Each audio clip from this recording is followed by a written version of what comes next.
করে ভাবুন না কেমন হবে সেই কঠিন পরিস্থিতিটা। তাই বলবো, যাদের সামর্থ্য রয়েছে অবশ্যই যাকাত প্রদান করবেন, অবশ্যই যাকাত আদায় করবেন। আর এটা হচ্ছে মুমিনের গুণ।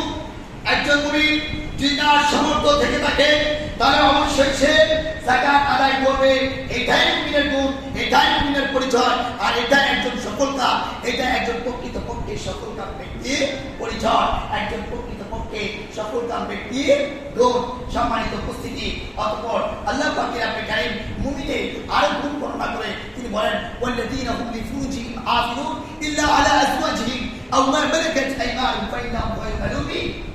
মুমিন তো ওই ব্যক্তি, মুমিন তো ওই মানুষ, মুমিন তো ওই মানব যে লোক তার নিজ লজ্জাস্থানকে হেফাজত করে, তার নিজ লজ্জাস্থানকে হেফাজত করে। কাদের থেকে হেফাজত করে? পর মহিলা যাদেরকে দেখা যায় না তাদের থেকে হেফাজত করে। কিন্তু স্ত্রী আর দাসী তারা ব্যতীত দাসী এবং স্ত্রীদের থেকে লজ্জাস্থানে হেফাজত করবে না। যদি স্ত্রীদের থেকে লজ্জাস্থানে হেফাজত করে তাহলে তো শেষ হয়ে যাবে। স্ত্রীদের থেকে লজ্জাস্থানে হেফাজত করতে হবে না। লজ্জাস্থানে হেফাজত করবে কাদের থেকে?